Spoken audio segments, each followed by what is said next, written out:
Assalamualaikum dan salam sejahtera. Kembali kita dalam rancangan Menelusuri Fikrah Insania.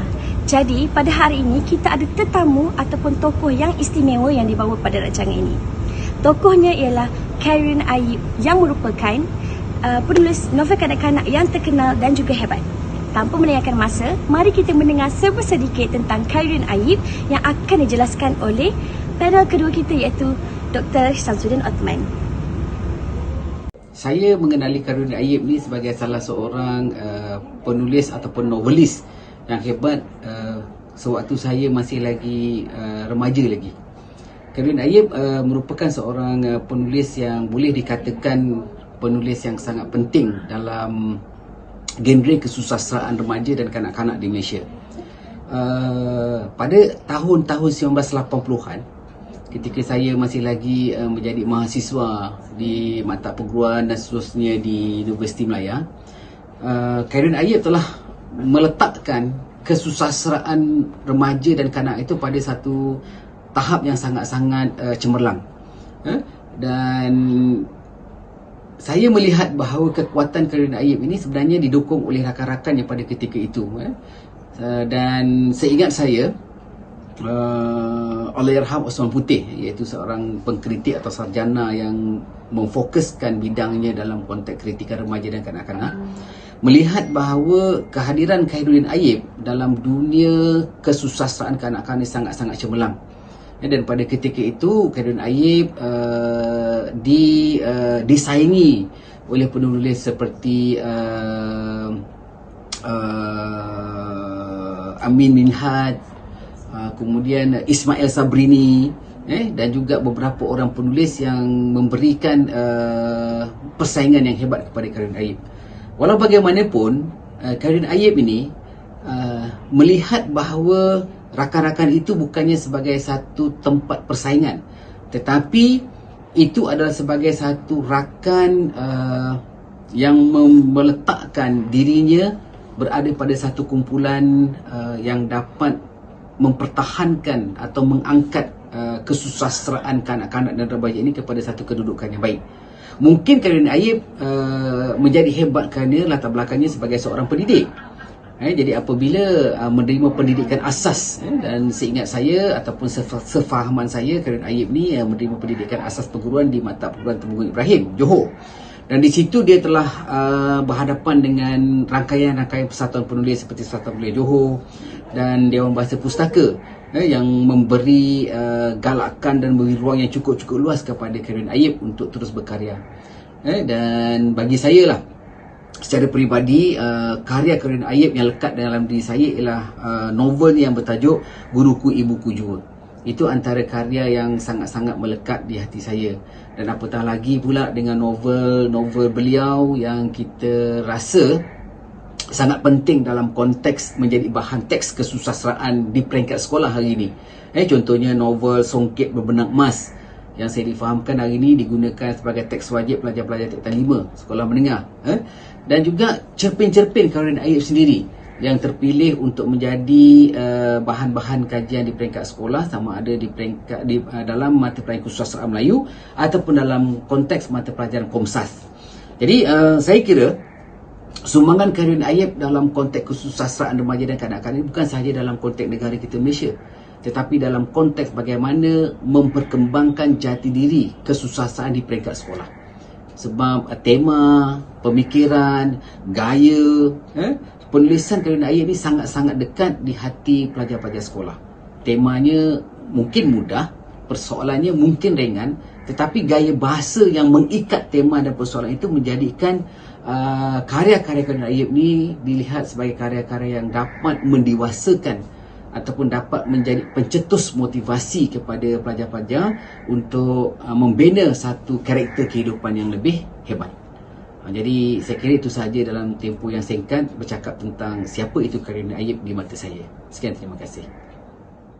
Baiklah, terima kasih kepada panel kedua kita kerana telah memberikan sedikit pengenalan yang baik tentang Khairudin Ayub. Oleh itu, tanpa melengahkan masa lagi, marilah kita menonton bersama-sama wawancara Menelusuri Fikrah Insania Khairudin Ayub yang akan dilaksanakan oleh Darwish, Afiqah, Ainin dan Farah.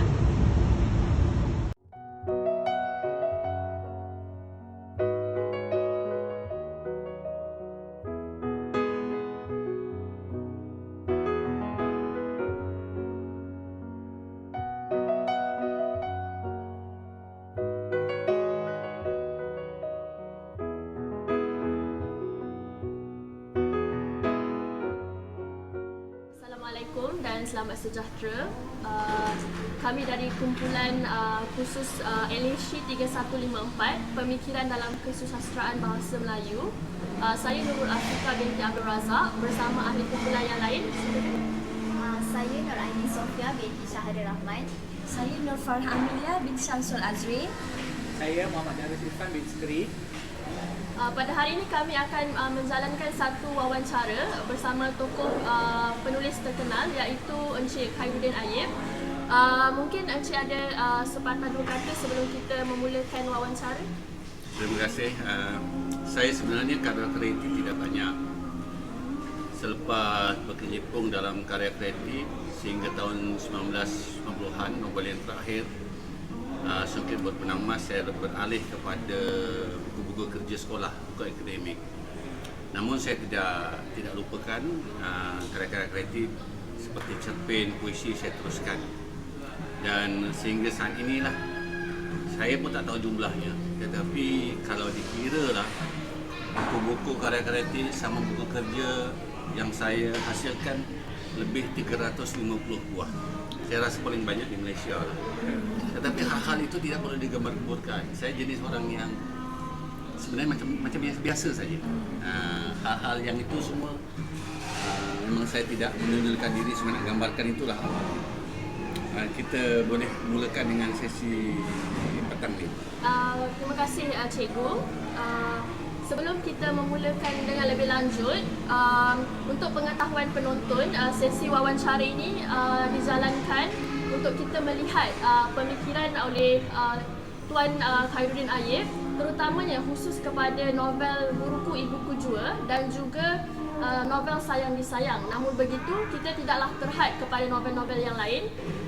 Seterusnya saya silakan Aini Sofia untuk memulakan sesi wawancara. Cikgu, sebagai seorang yang tidak asing lagi di dalam dunia penulisan sastra, memang tidak dapat dinafikan lagi bahawa karya-karya cikgu sangat menarik perhatian pembaca sehingga menjadi pemenang pertama dalam peraduan menulis novel kanak-kanak di BP 1987. Bagaimanakah cikgu mendapat ilham untuk menulis novel kanak-kanak seperti Sayang Disayang pada tahun tersebut? Baiklah, sebelum saya sebenarnya ikut kronologi. Sebelum saya sentuh di Sayang Disayang, saya lebih sentuh ikut yang awal, Guruku Ibuku Jua yang tanya. Saya sentuh Guruku Ibuku Jua dulu. Guruku Ibuku Jua saya hasilkan tahun 1981 menunggu keputusan STP yang terakhir sebelum STPM tahun berikutnya. Ketika itu saya rasa terhutang budi kepada seorang guru bernama Cikgu Salamah Bahru. Dia seorang guru yang baik. Pada waktu yang sama, saya tidak suka dengan sikap ayah saya yang garang. Kebencian itu dan rasa keprihatinan guru itu meronta-ronta dalam diri saya. Maka gelodak itu menyebabkan saya hasilkan novel Guruku Ibuku Jua. Tajuk asal novel itu ialah sebelum masuk peraduan tempat ketiga, pemenang tempat ketiga peraduan isu Gavena siri yang kedua.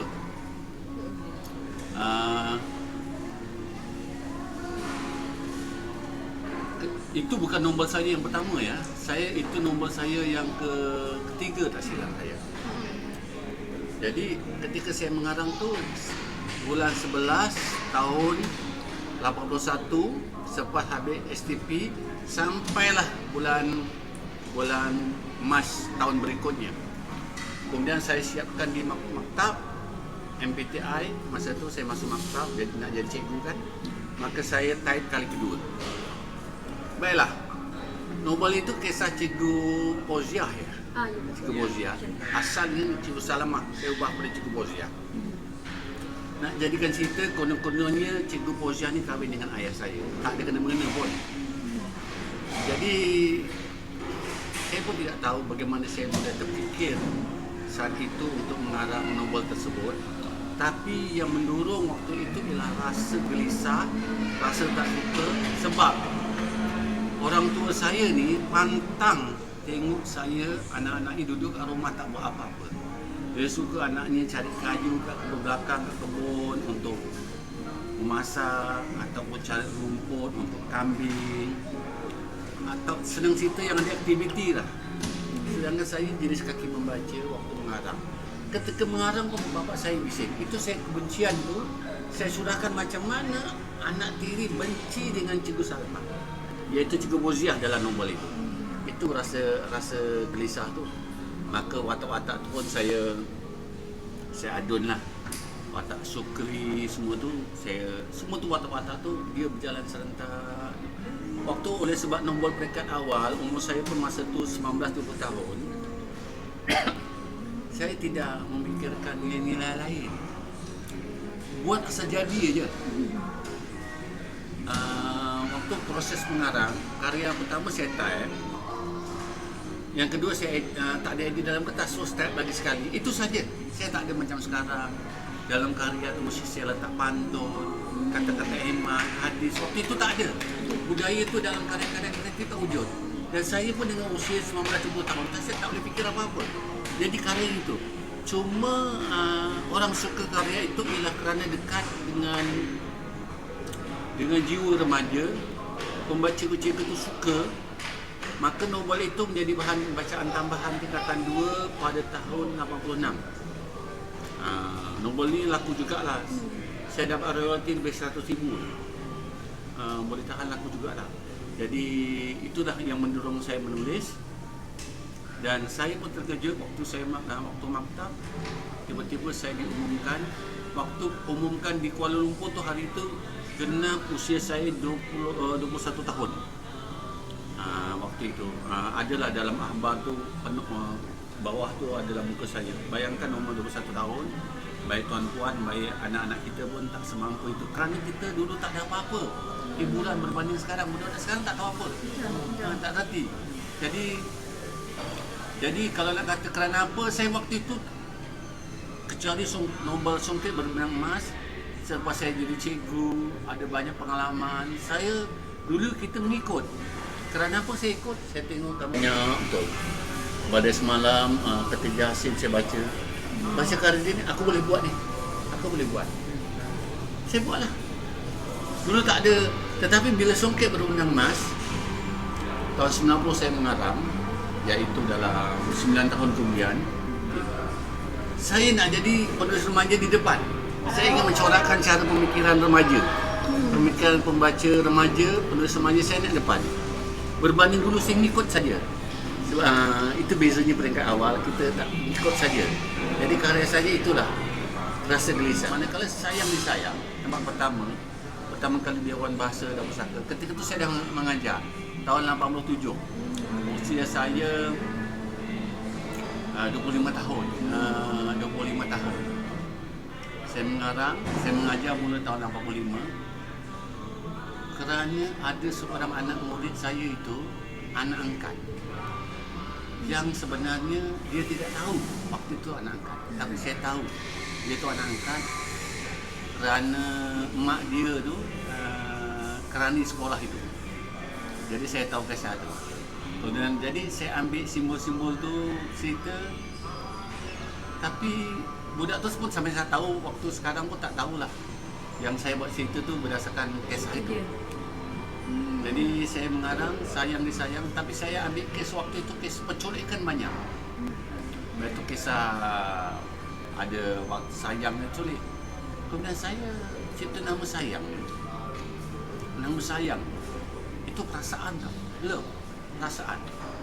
Kerana ketika mengarang saya sudah cipta tajuk Sayang Disayang. Ada kan Sayang Disayang, tak lama tu lepas menang tu adalah drama bersiri dekat TV semua Sayang Disayang. Nah itulah sayang disayangi patutnya, tapi sayang disayang. Ada orang buat sayang di jarak mana boleh, sayang disayang. Jadi nak gambarkan sayang ni, watak sayang tu orang sayang dari awal cerita. Apakah pemikiran ni? Tak ada. Saya buat aja waktu itu, kita tak tahu apa. Ilham tu datang sendiri. Dan kita waktu tu saya tidak cakap besar nak menang, saya masuk saja. Berbanding Songket Berbenang Emas. Ketika saya mengarang, saya dah cakap pada kawan-kawan, Berselinga Azia, Ismail Sarbini, apa lagi geng penulis, teman-teman penulis di Dewan Bahasa. Engkau semua fikirkan hanya hadiah sagu hati atau tempat kedua, ketiga. Tempat pertama tu aku dulu. Tajuk aku Songket Berbenang Emas. Saya dah dapat tajuk, saya cerita tajuk dulu. Kenapa? Saya tahu nilai yang saya nak bawa. Saya sudah tahu dapat idea. Nak menang mesti dah tahu. Ini nak menang tu. Saya tahu. Orang tak terfikir pun, orang kisah penyiasatan hutan, semua biasa. Saya tidak besar-besar, saya kisah keluarga.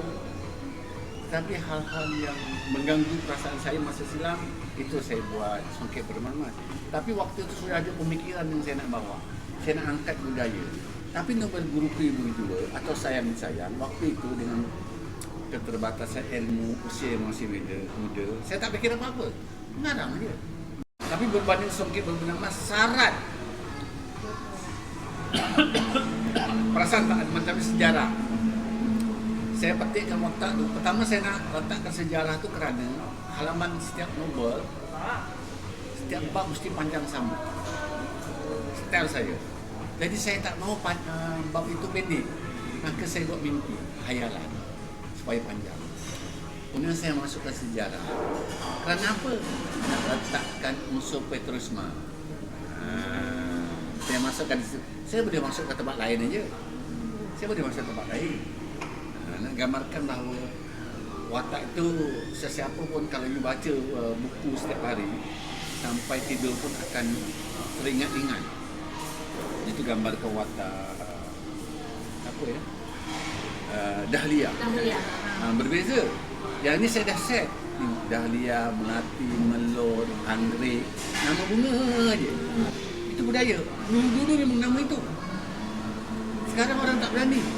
Mungkin Afrika. Mungkin di rumah panggil melati, mawar. Boleh. Tapi nama dalam tu tak ada. Orang sekarang tak berani. Kena zaman. Soalan seterusnya, jadi seperti yang sedia maklum, cikgu sangat hebat dan juga terkenal dalam menulis karya-karya tentang kanak-kanak, kehidupan kanak-kanak dan juga remaja seperti novel Sayang Disayang dan juga novel Guruku Ibuku Jua. Jadi mengapakah cikgu memilih untuk menulis karya-karya kanak-kanak berbanding dengan karya yang dewasa? Ini pertanyaan yang baik.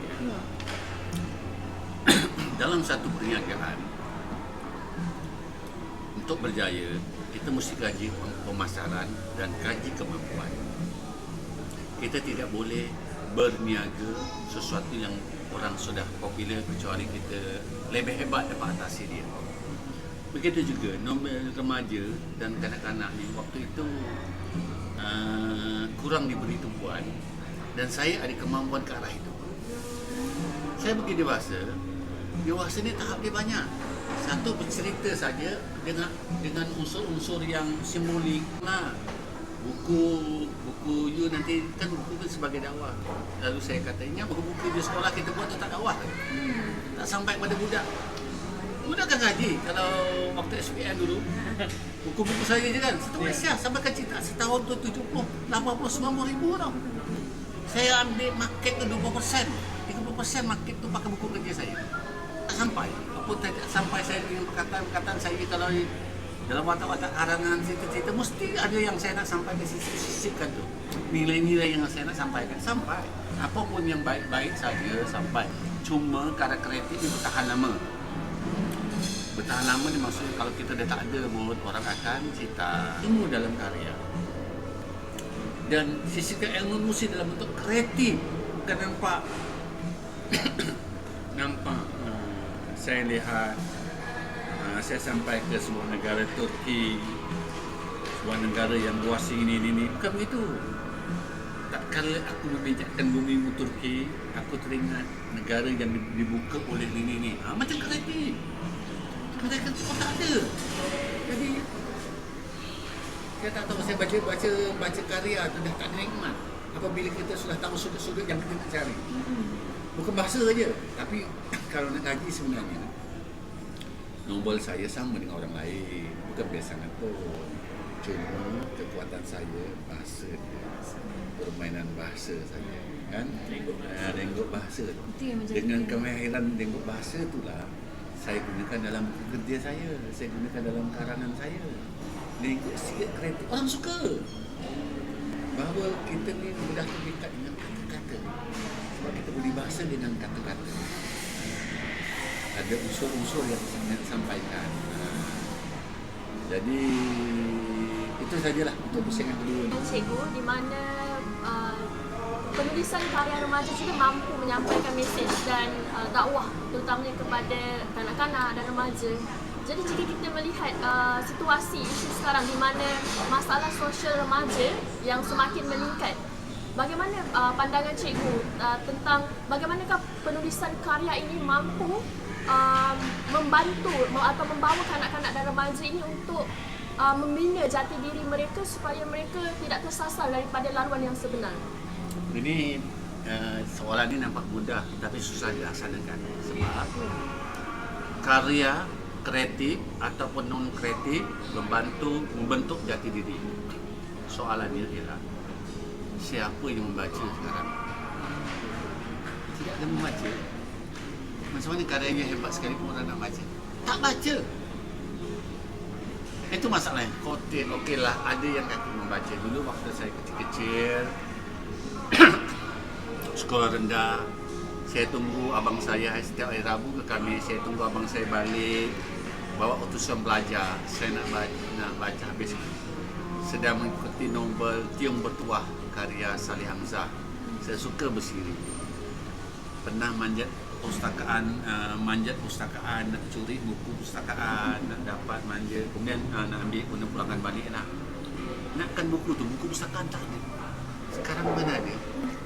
Ingat tak novel remaja karang kitab, walaupun karya itu tidak begitu baguslah, tapi orang boleh tebal-tebal. Sekarang ada cerita tak laku, 5,000 pun tak laku. Jadi macam mana pertanyaan tu? Okeylah, karya itu sendiri sebenarnya ialah bahasa yang disampaikan itu ialah sesuai dengan sasaran pembaca. Bahasa itu ialah zaman sudah berubah, tetapi karya itu sendiri mesti carilah novel saya tidak ada istilah bahasa Inggeris, tak ada istilah bahasa. Saya memang jaga itu jati diri bahasa. Tetapi juga ni pemikirannya ialah penulis itu mesti keluar daripada kepompong. Dulu waktu saya dulu suka kesan masuk dalam hutan. Orang tak masuk dalam hutan. Orang mesti merokai, dia dah melancong keluar negara. Saya teringat ketika saya mula mengajar tahun 1985.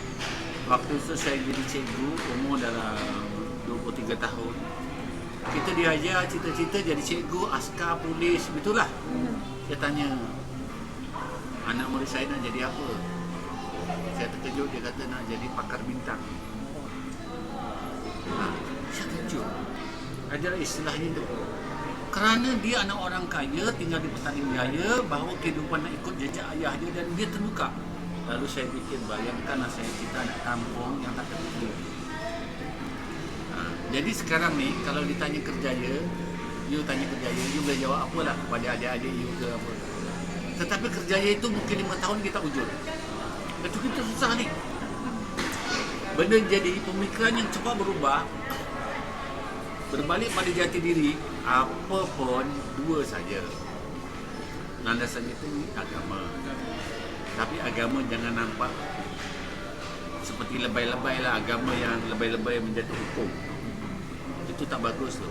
Lebay-lebay mesti kita orang buat salah tu, kamu ini mesti masuk neraka, jangan begitu ayah. InsyaAllah kamu akan berubah. Ini ayat-ayat mesti itu jangan nanti jati agama kemudian jati diri ni ialah jati diri dengan berlandasan budaya. Jadi yang nak masuk jati diri ni lah kita mesti tengok. Nak tegur tu mesti tengok orang. Sebab tu nak gambarkan sekarang dalam karya mesti kita lihat persekitaran. Senang cerita ialah kesimpulan ialah apa yang berlaku dalam masyarakat ialah yang mula-mula sekali ialah mesti lihat sisi remaja membaca. Itu bukan saya yang cakap, orang lain macam mana. Pihak kerajaan kempen banyak baca. Orang membaca ni lain tau. Bukan soal pandai, tapi orang membaca ni lah hati dia lembut dia lain. bukan baca Quran ya. Quran kita anggap kita nak Allah ya. Baca-baca karya kreatif semua ni hati dia lembut tau. Seperti yang sedia maklum, cikgu digelar sebagai Raja Novel Remaja. Kerana kebanyakan karya-karya cikgu banyak menyentuh tentang kehidupan remaja. Bagi pendapat cikgu, berdasarkan karya Sayang Disayang dan Guruku Ibuku Jua, adakah ia bersesuaian dengan situasi kanak-kanak dan remaja pada abad ke-21? Sesuai tu, dia sesuai ni ialah ada dua bentuk sesuai atau tidak. Yang pertama ialah karya yang kita tulis sesuai dengan zaman itu. Memang sesuai lah. Yang kedua, karya lama kita baca masih ada nilai-nilai yang boleh dibawa ke sini. Jadi seperti yang maklum bahawa novel remaja dah ditahapkan. Remaja bawah, Guruku Bagi Jua, remaja atas, Songket Berpenang Mas. Betul. Jadi kalau nak katakan karya itu sesuai ialah kita nak cari apanya. Nak cari apanya. Okey, dari segi pemikirannya. Pemikirannya mungkin tidak sesuai, tapi nilai mungkin sesuai. Nilai kerajinan watak itu. Tapi rajin watak itu dalam novel itu jangan kita anggap sekarang. Tak boleh. Jadi maksudnya sesuai dia sebenarnya karya-karya klasik pun boleh bawa, kita mesti disesuaikan ikut zaman itu. Ikut zaman itu menilai sesuai. Tapi kalau nak 100% sesuai tu, ini orang menilai lah. Bagi saya tak tahu, saya mengarang aja. Saya terus mengarang aja.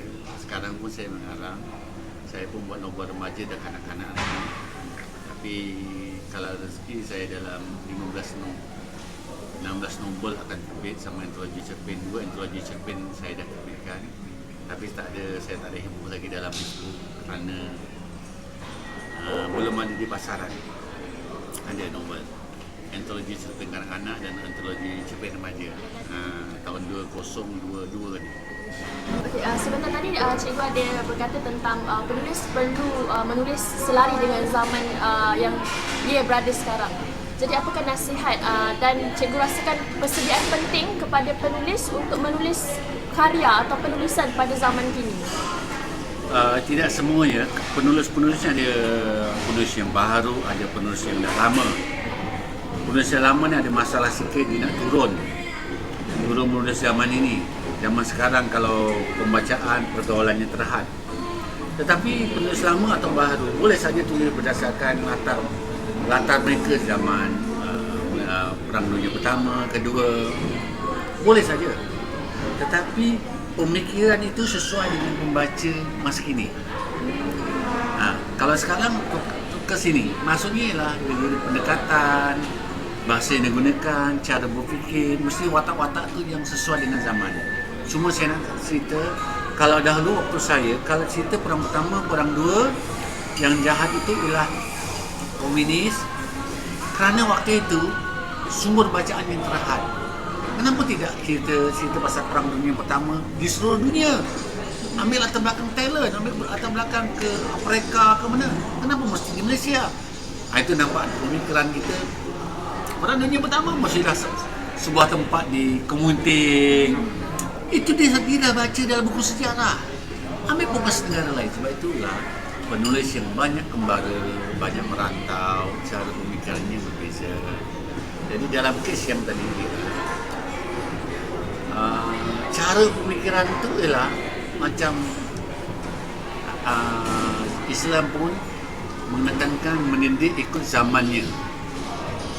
Maka kita pun berkarya ikut zamannya. Maka nilai-nilai yang nak dibawa sekarang apa?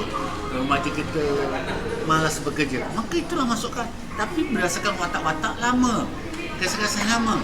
Apa sekarang ni malah berusaha ingin mencuba baharu yang sesuatu yang baru. Ambil watak-watak latar belakang lama, tetapi idea berjaya. Boleh saja. Boleh saja. Cuma penulis sendiri tidak boleh zaman penulis syok sendiri tak. Istilah syok sendiri jenis aku buat, orang nak terbitkanlah, tak nak sudah. Dah tak boleh dah. Cuma saya ingatkan dalam karya mesti syarat dengan ilmu. Apakah masuk ilmu? Kita tidak boleh gambarkan bahawa ilmu tu jangan underrated sangat, nampak sangat mengajar, tetapi secara perbualan, waktu jam, macam contohnya macam mana perubahan waktu, semua tu ilmu-ilmu tentang sains semua secara kreatif masukkan. Itu yang pembaca nak. Kalau sekadar karya berlalu saja, permainan bahasa saja, kau sama menulis.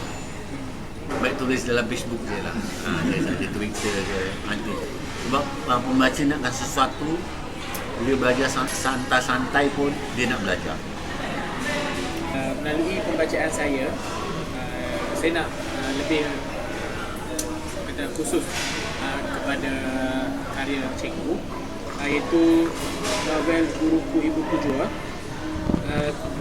Saya mendapati perwatakan keprihatinan Cikgu Fauzia tu sebagai seorang guru yang berjaya memujuk hati seorang muridnya dengan sifat keibuannya sendiri.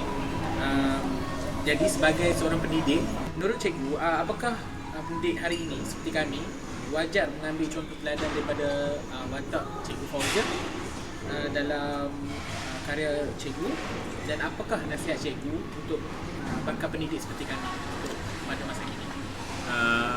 Cikgu prihatin, sikap keprihatinan guru itu perlu diada sepanjang zaman.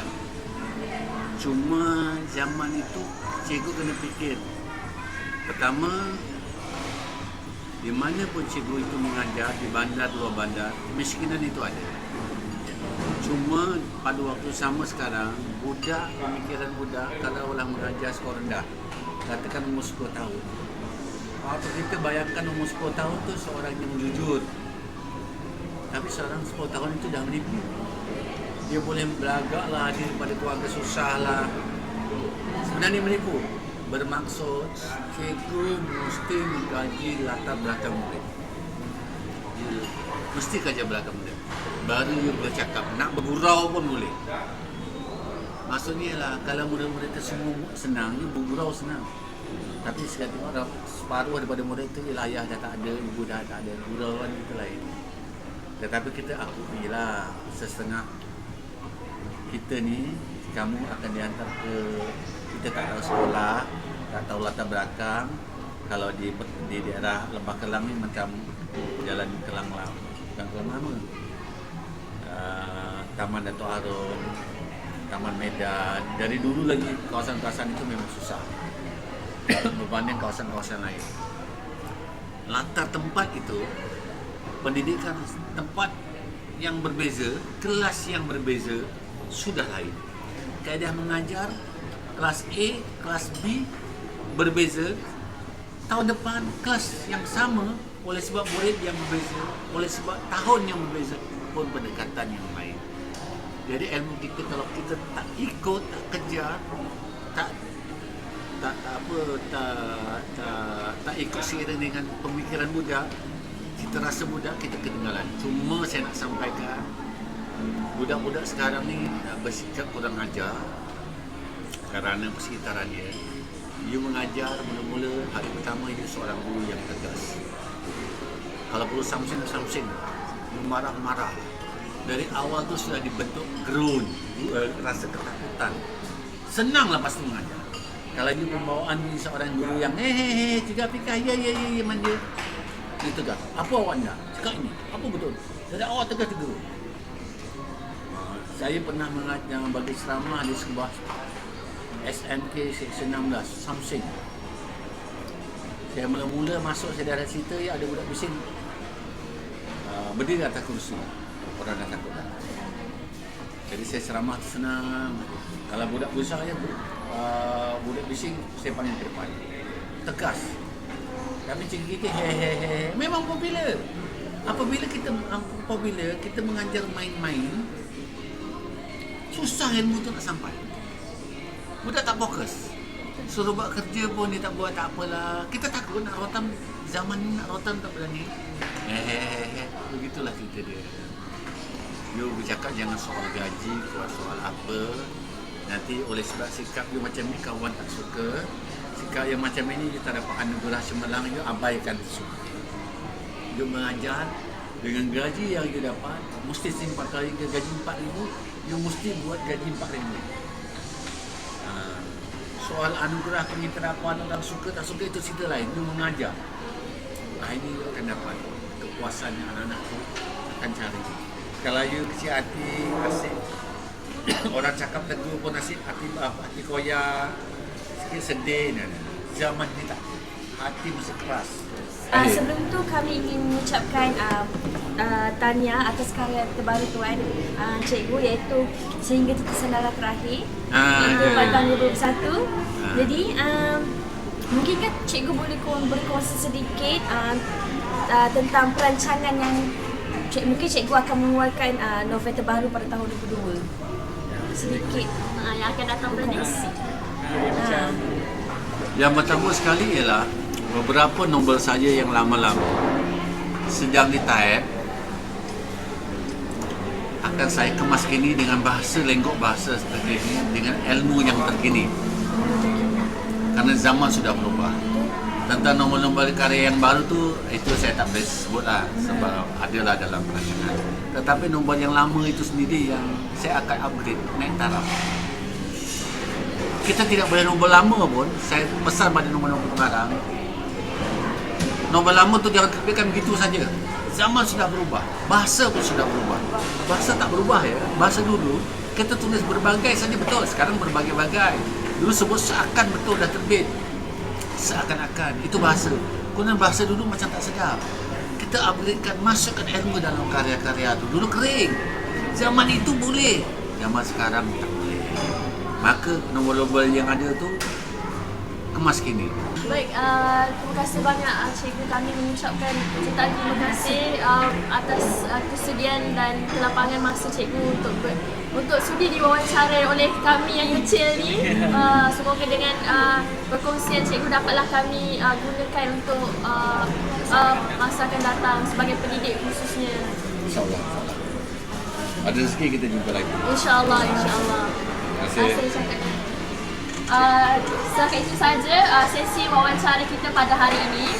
Semoga dengan itu penonton dapat mendapat maklumat tambahan dan juga memberi manfaat atas perkongsian daripada Encik Khairuddin Ayub kita hari ini. Setakat itu saja, saya akhiri dengan wabillahi taufiq wa hidayah. Assalamualaikum warahmatullahi wabarakatuh. Berakhirlah wawancara tersebut, maka berakhirlah rancangan kita pada hari ini. Madah diungkap, santun bitara, pantun dilantun mengusik hati. Salah dan silap tutur bicara, pohon diampun seikhlas hati. Sekian sahaja daripada kami. Assalamualaikum dan salam sejahtera.